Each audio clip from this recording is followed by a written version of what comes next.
বাপেরা, হযরত ইমাম হুসাইন হুজুরের দিকে একবার আমার রাসূলুল্লাহ তাকাতে লাগলেন, আর একবার হযরত ইব্রাহিম নিজের খুনের বাচ্চা দিয়ে তাকাতে লাগলেন। আল্লাহ নবীর নূরে চোখ দিয়ে পানি ঝরতে লেগেছে, দাড়ি মোবারক দিয়ে বুকটা ভেজে যাচ্ছে। আহারে কাকে দি কাকে ছাড়ি, দুটোই তো আমার কাছে প্রিয়। একটা আমার খুনের বাচ্চা, আর একটা হলো আমার অন্তরের ভালোবাসার বাচ্চা, আমার কলিজার টুকরি ফাতেমা সন্তান মাওলা আলীর খুন রয়েছে। কিন্তু আমি রাসূলুল্লাহ, আমার কাছে দুটোই তো বড় প্রিয়। এই সময় আল্লাহ নবী ফায়সালা টেনে দিলেন, ও হযরত জিবরাইল যান, আল্লাহ পাককে যে জানিয়ে দেন আমি আমার ইব্রাহিমকে আমার হুসাইনের উপরে কুরবান করে দিলাম। এ যুবকেরা, তাই আল্লাহ নবী বারবার হুসাইন হুজুরকে আদর করতেন আর বলতেন, এ হুসাইন রে, তোর উপরে আমার বাচ্চা ইব্রাহিমকে আমি মুহাম্মদ কুরবানি করেছি। এ যুবকেরা, আমার রাসূলুল্লাহ ইমাম পাকদেরকে কতটা মুহাব্বত করতেন, ভালোবাসতেন, পিয়ার করতেন। সেই ইমাম পাক হুজুরদের আলোচনা কি করব। আল্লাহ নবী, নূর নবী, দয়া নবী, রহমতের নবী আমার একদিন মদিনা নববী শরীফের মেম্বার থেকে নেবে নবী আমার মেম্বারে দাঁড়িয়ে খুতবা দিতে লেগেছে। ঠিক এমনই সময় দেখা যায় ইমাম হাসান হোসেন দু ভাই আস্তে আস্তে মদিনার মসজিদ নববী শরীফে ঢুকতে লেগেছে। বড় ভাই হযরত হাসান আর ছোট ভাই হযরত হোসাইন। ছোট ভাই তখনও আরো ছোট, তাই ঠিকভাবে চলন ঠিক হয় না, কোন রকম দুলে দুলে পা ফেলে ফেলে আল্লাহ নবীর মদিনার নববী শরীফে ঢুকতে লেগেছে। নবী আমার খুতবা দিতে লেগেছে। হঠাৎ করে আল্লাহ নবীর নজরটা যে ইমাম হাসান হোসেনের দিকে পড়েছে, আল্লাহ নবী খুতবাটা বন্ধ করে দিয়েছে। খুতবা বন্ধ করে দিয়ে আল্লাহ নবী আগে আগে এসে এমন করে ইমাম হাসান হোসেন দুজনকে নবী আমার দুই কোলে নিয়ে বুকে করে জড়িয়ে ধরে আগিয়ে নিয়ে গিয়ে মেম্বারের উপরে বসিয়ে দিয়ে আল্লাহ নবী আবার খুতবা শুরু করেছে। নামাজ শুরু হয়ে গেছে। ঠিক এমনই সময় ইমাম হাসান হোসেন আল্লাহ নবীর পিঠ মুবারকে উঠে পড়েছে। দুদিকে পা দিয়ে নানা জানের চুল মুবারককে মজবুত করে ধরে আল্লাহ নবীর পিঠে তারা লাপালাপি করতে লেগেছে। নবী আমার মাথা তুলছে না, সিজদায় পড়ে যে সুবহান রাব্বিল আলা, সুবহান রাব্বিল আলা তাসবিহ পড়তে লেগেছে। দীর্ঘ সময় হয়ে যাচ্ছে, সাহাবাদের মধ্যে চিন্তা শুরু হয়ে গেছে। কেননা চারিদিকে নবীর দুশমন। হয়তো আমরা সবাই সিজদায় পড়ে আছি, কোন দুশমন ঢুকে গিয়ে রাসূলকে কি ক্ষতি করে দিল। সাহাবা সেজে কাতারে ছিল, হয়তো রাসূলকে ক্ষতি করে দিল নাকি। এত সময় কেন লাগে? কোনদিন নবী জামাতে বেশি সময় দিতেন না। কেন? জামাতে যুবকও থাকে, বুড়ো থাকে, সবার কথা মাথায় রেখে জামাত পড়তে হয়। একা যখন নামাজ পড়বেন, রাতকে রাত কাটিয়ে দেন, অসুবিধে নাই। জামাতে গুরুত্ব দিতে হয়, কেননা বয়স্ক মানুষও থাকে, তারা বেশিক্ষণ কিরাতে দাঁড়াতে পারবে না, বেশিক্ষণ রুকুতে দাঁড়াতে পারবে না, বেশিক্ষণ সিজদা অবস্থায় থাকতে পারবে না। অনেকের পেশাবের অনেক শিকায়েত আছে, অনেক প্রবলেম রয়েছে। তাই নবী আমার শিক্ষার জন্য সিজদায় তখন পড়ে থাকতেন না। আজকে সাহাবারা অবাক হয়ে যে যখন এই চিন্তা করতে লেগেছে, একজন সাহাবী বলতে লেগেছে, আমি সামান্য মাথাটা তুলে চোখটা দিয়ে দেখতে লেগেছি, কেন নবী মাথা তোলে না। আমি অবাক হয়ে গেলাম। আল্লাহ নবী সিজদায় পড়ে রয়েছে, আর নবী পাকের পিঠে ইমামে হাসান হোসেন দুজনে বসে রয়েছে। নানা জানের চুলকে ধরে তারা পিঠের উপরে লাফালাফি খেলা করছে, আনন্দ করছে। আর নবী তাই মাথা তুলছে না। কেন? তুললে বাচ্চা দুটো পড়ে যাবে। আমি এমন করে মনে করলাম যে হাতটা বাড়িয়ে হাসান হোসেনকে নামিয়ে নিয়ে যখনই হাত বাড়াতে গেছি, আমি অবাক হয়ে গেলাম। নূরের নবী কি ভালোবেসেছে বাচ্চা দুটোকে। হাতটা বগলের তলা দিয়ে আমাকে ইশারা করে জানাচ্ছে, খবরদার এই বাচ্চা দুটোকে আমার পিঠ থেকে নামিয়ে দেবে না। আরো জোরে বলুন সুবহান। নারে তাকবীর। ইমামে হাসান হোসেন, ইমামে হাসান হোসেন জান্নাতি যুবকদের সরদার। নারে তাকবীর। আল্লাহ নবী একদিন দোয়া করতে লাগলেন, ও রব্বি আল্লাহ পাক, আমি হাসান হোসেনকে ভালোবাসি, আপনি এদেরকে ভালোবাসেন। শুধু এটা বলে ক্ষান্ত হন না, আল্লাহ পাক যারা হাসান হোসেনকে ভালোবাসবে আপনি তাদেরকেও ভালোবাসবেন।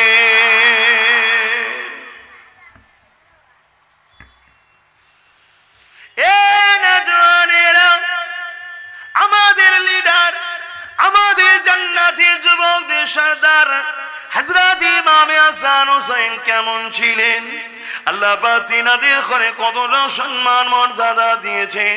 আল্লাহ নবী, নূহ নবী, দয়া নবী, রাহমাতুল লিল আলামিন নবী আমার একদিন এমন করে খাতুনে জান্নাতের ঘরে এসেছে।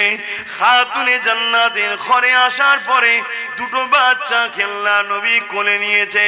ইমামে হাসান হোসেনকে কোলে নিয়েছে। নানার কোলে দুই ভাই খেলা করতে লেগেছে।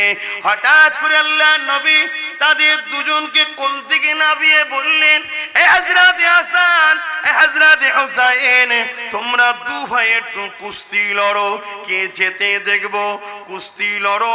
আল্লাহ নবী এমন করে দুই ভাইকে কুস্তি লাগাচ্ছেন, দুজনে কুস্তি লাগছে।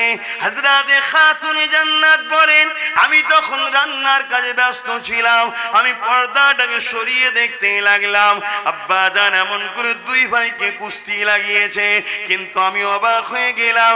আব্বা জান হযরত হাসানের পক্ষ সাপোর্ট করতে লেগেছে, হাসানের পক্ষ পাতিত্ব করতে লেগেছে, হাসানের পক্ষে দাঁড়িয়েছে।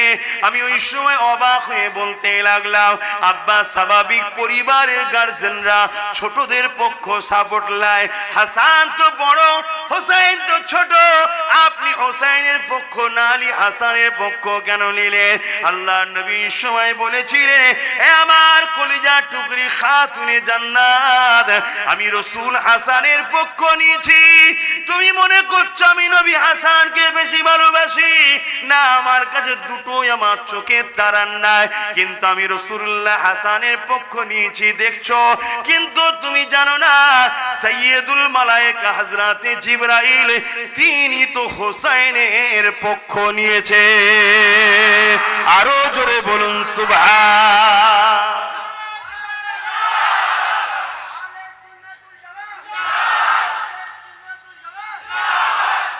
এই যে হুজুরের কথা শুনলেন, ইমাম হাসান পাক হোসেন পাক হুজুরের কথা শুনলেন, শুনে কি বুঝলেন? যে রাসূলুল্লাহ হযরতে হাসান হুজুরের পক্ষে, হযরতে জিবরাইল আলাইহিস সালাম হোসেন হুজুরের পক্ষে। সমস্ত নবীদের সরদার ইমামুল আম্বিয়া তিনি হযরতে হাসানের পক্ষে, আর ইমামুল মালাইকা তিনি হোসেনের পক্ষে। যে দুটো বাচ্চাকে ছোটবেলা থেকে সমস্ত নবীদের সর্দার লালন পালন করে, সমস্ত ফারিস্তাদের সর্দার লালন পালন করে, এইটা শোনার পরে আমাদের মনটা একটা খুশি আনন্দ হয়েছে না হয়নি? এটা ঈমানের বৈশিষ্ট্য। এটা কি? তার মানে এতটুকু সিওর হয়ে থাকেন আপনাদের ঈমান, বলুন ঈমান আলহামদুলিল্লাহ আছে, বলুন সুবহানাল্লাহ। আর এটা শোনার পরে কারো দিলে যদি মনে হয় আরে এ থেকে দিন কি বুঝবো, তোমার দাড়িটা আছে, ওই দাড়ি হলো শিখ পাঞ্জাবিদের সমতুল্য হয়ে যাচ্ছে। তোমার টুপিটা আছে, ওই টুপি রাইসুল মুনাফিক আব্দুল্লাহ ইবনে উবাই বা আজকালকার আমাদেরকে ধোঁকা দিবার জন্য একদল নেতারা টুপি পরে, ওদের মতো টুপি আছে। কথা বুঝছেন না, বোঝেন না? তোমার নামাজ আছে, ওই নামাজ 7 কোটি বছর ইবলিস পড়েছিল, ইবলিস মার্কা নামাজ আছে, তোমার ঈমান নাই। আমার কথা বুঝছেন না, বোঝেন না? নিবার হন নিন, না নিবার হন না নিন। আমি কাউকে জোর করে খাওয়াতে এসিনি, কারণ ইসলাম ওই ফুটপাতে পড়ে থাকা জামা কাপড় বিক্রি করার জিনিস নয়, যে জোর করে গুজে দিবার জিনিস। ইসলাম এমন একটা ব্যান্ড, যে নিয়েছে সে দুনিয়া আখেরাতের কামিয়াবি পেয়েছে, আর যে নেয়নি দুনিয়া তো জিল্লাত, আখেরাতে তো আযাবের শেষ নাই। আসেন আমার ইমাম পাকের আলো আলোচনা করি। এ নওজওয়ানেরা, হযরত ইমাম হুসাইন, হযরত ইমাম হাসান দুই ভাই একদিন হাতে লিখা করেছে। এখন আমরা বাচ্চাদেরকে সিলেটে লিখাই বা খাতাতে লিখাই, তখনকার সময়ে পাথরে বা চামড়ার উপরে লিখা হতো। যাক, যে কোনো বিষয়ে, যে কোনো জিনিসের উপরে দু ভাই কিছু লিখেছে। মায়ের নবীর কাছে নিয়ে এসে বলে, আম্মা কার লিকাটা বেশি সুন্দর হয়েছে? স্বাভাবিক আমাদের বাচ্চারাও করে, কিন্তু খাতুনে জান্নাত দেখছে বাচ্চা তো আল্লাহর নবীর পিয়ারা বাচ্চা, যদি আমি কারো একটা পক্ষ নিই আর একটার মনে দুঃখ হয়ে যাবে, ঠিক? তাই খাতুনে জান্নাত বললেন, যাও তোমার আব্বা মওলা আলীর কাছে চলে যাও, হযরতে আলী এর সমাধান করবে। নিজের থেকে ঠেলে দিলেন। হযরতে আলীর কাছে দুজন ভাই চলে গেল, ছোট ছোট। আব্বা জান কার হাতের লিখা ভালো? হযরতে মওলা আলীকে, যিনি এলেমের দরজা, জোরে বলুন সুবহানাল্লাহ, এক মুহূর্তে হাজারো সমস্যার সমাধান করে দিতেন। তিনিও বাচ্চা দুটোর মুখের দিকে চেয়ে বলছেন, না এই দুটো বাচ্চার মধ্যে কার পক্ষ নেব? আর একজন কষ্ট পাবে, এটা আলীর দ্বারা সম্ভব নয়। তাই বললেন, তোমাদের এই সমস্যাটা তোমাদের নানার কাছেই সুবিধা হবে, নানার কাছে যাও। রাসূলুল্লাহর কাছে পাঠিয়ে দিলেন। কি গো শুনছেন? মনের মধ্যে একটা ভালো আনন্দ লাগছে কি? যার যার লাগছে এতটুকু নিশ্চিন্তা, পাপী হতে পারেন, বেঈমান কিন্তু এখনো হননি। 100% বলে যাচ্ছি, সেদিনও ছিলাম, আজও আছি, যতদিন বাঁচবো। সেদিনও একদল মুনাফেক আমার পিছনে লেগেছিল, আজও আছে, যতদিন বাঁচবো আমার পিছনে একদল থাকবে। কথা বুঝে আসছে না? নাই, কিন্তু দম নাই আমাকে ভুল প্রমাণ করে দিবার। কথা বুঝতে পারছেন? এ দম নাই। তো আপনারা যদি বিশ্বাস করেন আমার কথাটাকে, দিলে জায়গা দেন, দিলে জায়গা দেন, দিলে জায়গা দেন। তো রাসূলুল্লাহ দরবারে চলে গেলেন। আর আল্লাহর নবী হাসান হোসেনকে এত ভালোবাসতেন, যত জটিল সমস্যা থাকে না কত, যত জরুরি কথা থাকে না কেন, ফেরেশতা এসুক আর যেই এসুক, হাসান হোসেনকে যদি একবার নবী দেখতেন, সব কিছু কাজ রুকে দিয়ে দুজনকে কোলে করে নিয়ে আগে তাদেরকে আদর করতেন, তাদের কথা শুনতেন, তারা খুশি হয়ে চলে যেত, তারপরে দ্বিতীয় কাজে কাজ দিতেন। জোরে বলুন সুবহানাল্লাহ, আরো জোরে বলবেন না? ভেবে দেখুন, নবীর পিয়ারা, নবীর ভালোবাসা, কতটা ভালোবাসা।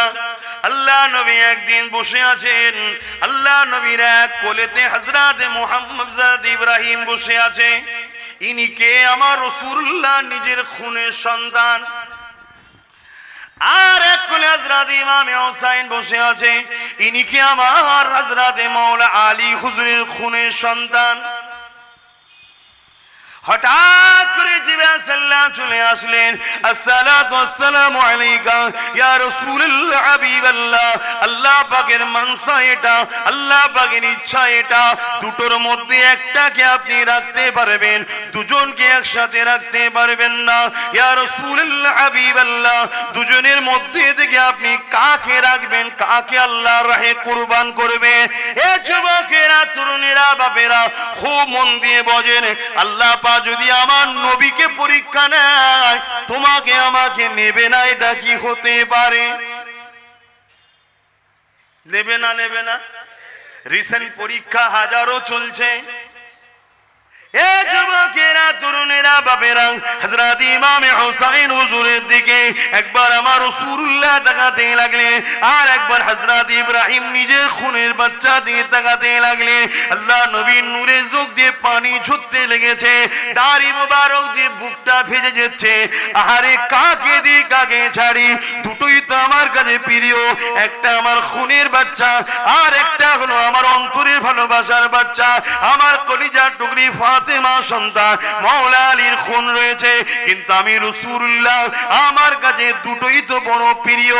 এই সময়ে আল্লাহ নবী ফয়সালা টেনে দিলেন, ও হযরত জিবরাইল যান, আল্লাহ পাককে যে জানিয়ে দেন, আমি আমার ইব্রাহিমকে আমার হোসাইনের উপরে কুরবান করে দিলাম। এ যুবকেরা, তাই আল্লাহ নবী বারবার হোসাইন হুজুরকে আদর করতেন আর বলতেন, এ হোসাইন রে, তোর উপরে আমার বাচ্চা ইব্রাহিমকে আমি মুহাম্মদ কুরবানি করেছি। এ যুবকেরা, আমার রাসূলুল্লাহ ইমাম পাকদেরকে কতটা মুহাব্বত করতে, ভালোবাসতেন, পিয়ার করতেন, সেই ইমাম পাক হুজুরদের আলোচনা কি করব। আল্লাহ নবী, নূর নবী, দয়া নবী, রহমতের নবী আমার একদিন মদিনা নববী শরীফের মেম্বার থেকে নেবে নবী আমার মেম্বারে দাঁড়িয়ে খুতবা দিতে লেগেছে। ঠিক এমনই সময় দেখা যায় ইমামে হাসান হোসেন দু ভাই আস্তে আস্তে মদিনা মসজিদ নববী শরীফে ঢুকতে লেগেছে। বড় ভাই হযরত হাসান আর ছোট ভাই হযরত হোসাইন। ছোট ভাই তখনও আরো ছোট, তাই ঠিকভাবে চলন ঠিক হয় না, কোন রকম দুলে দুলে পা ফেলে ফেলে আল্লাহ নবীর মদিনা নববী শরীফে ঢুকতে লেগেছে। নবী আমার খুতবা দিতে লেগেছে। হঠাৎ করে আল্লাহ নবীর নজরটা যে ইমামে হাসান হোসেনের দিকে পড়েছে, আল্লাহ নবী খুতবাটা বন্ধ করে দিয়েছে। খুতবা বন্ধ করে দিয়ে আল্লাহ নবী আগে এসে এমন করে ইমামে হাসান হোসেন দুজনকে নবী আমার দুই কোলে নিয়ে বুকে করে জড়িয়ে ধরে আগিয়ে নিয়ে গিয়ে মেম্বারের উপরে বসিয়ে দিয়ে আল্লাহ নবী আবার খুতবা শুরু করেছে। নামাজ শুরু হয়ে গেছে। ঠিক এমনই সময় ইমাম হাসান হোসেন আল্লাহ নবীর পিঠ মুবারকে উঠে পড়েছে, দুদিকে পা দিয়ে